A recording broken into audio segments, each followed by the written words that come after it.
আমি আমাকে ধন্যবাদ জানাবো, কারণ আমার ভিতরে চিত্তনিষ্ঠ হয়েছে। আমরা সব মিলে মিশে একসাথে হচ্ছি।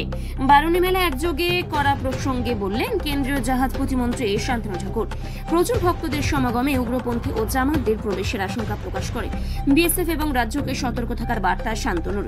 এবার ঠাকুরনগর বারুণী মেলা একযোগে পরিচালনা করছে মমতা ঠাকুর ও শান্তনু ঠাকুরের মতুয়া মহাসংঘ। ইতিমধ্যে হাইকোর্টে মমতা ঠাকুরের অনুমতিকে মান্যতা দিয়েছে। এই বিষয়ে আজকে শান্তনু ঠাকুর কি বললেন শুনে নেব।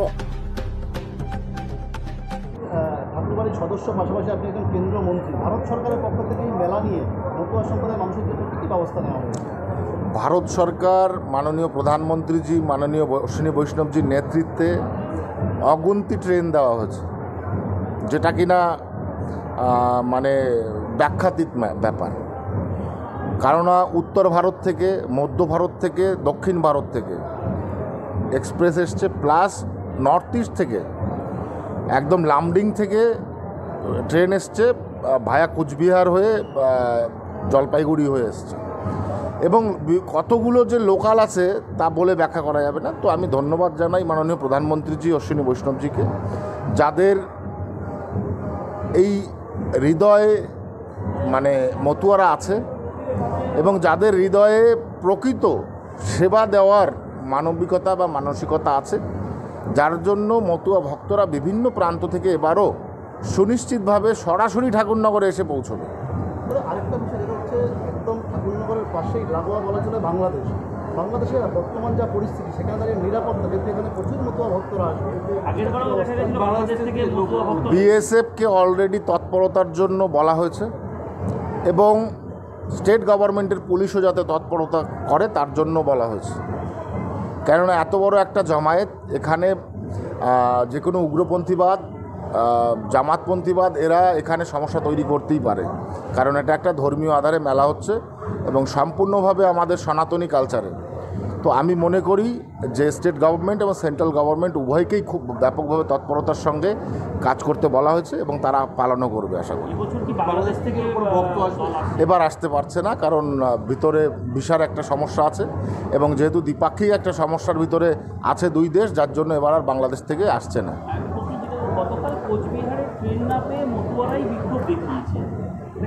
না, এই সংবাদটা আমি দেখলাম, সংবাদটা সঠিক নয়। ট্রেন না পেয়ে নয়, ট্রেনটা টেকনিক্যাল ফল্ট ছিল, যে কারণে ওটা দুপুর 2টোয় আসার কথা ছিল, সেটা গিয়ে সন্ধ্যা 5টার সময়, 5:30টার সময় এসছে। তো একটা ইঞ্জিনের টেকনিক্যাল ফল্টের জন্য এটা বলা উচিত নয় যে সেখানে মতুয়ারা ট্রেন পায়নি, বিক্ষোভ দেখাচ্ছে, এরকম কিছু নয়। আগামীকাল মতুয়া লক্ষ লক্ষ পুণ্যার্থী আসবে ঠাকুর বাড়িতে। এবছর একটা ভিন্ন চিত্র দেখা গেল, যেখানে গত বছর দেখা গেছিল একটি অন্য চিত্র, তিক্ততা। এবার দুজনে মিলে তিক্ততা ভুলে আপনারা একটা যৌথ কমিটি করেছেন মেলা পরিচালনা করবার জন্য। ইতিমধ্যেই হাইকোর্ট থেকে মমতা ঠাকুরের যে মেলার অনুমতি তাতেই সম্মতি দিয়েছে, কী বলবেন মানে এটা নিয়ে কী বলবেন? অ্যাকচুয়ালি মেলা যৌথ বা অযৌথের কোনো ব্যাপার নেই। আমরা কেউ যদি ঠাকুরবাড়িতে না থাকি এখানে মেলা হবে। আর 1953 সাল থেকে এই মেলা হয়ে আসছে, তো সেখানে আমরা যদি কেউ বংশধরা নাও থাকি তাও মেলা হবে, কারণ মতুয়া ভক্তরা শ্রীধামে আসবে, তারা স্নান করবে। আমরা যতটুকু তাদের সুবিধা পাইয়ে দিতে পারি সেটাই হচ্ছে আমাদের মেন কর্তব্য। আমাকেও ধন্যবাদ জানাবো যে আমার ভেতরে চিত্তনিষ্ঠ হয়েছে যে আমরা সব মিলেমিশে একসাথে করছি। তো বিষয় হচ্ছে হাইকোর্টের যে পারমিশন, সে পারমিশনটার মেন ম্যাটার হচ্ছে মেলা অ্যাকচুয়ালি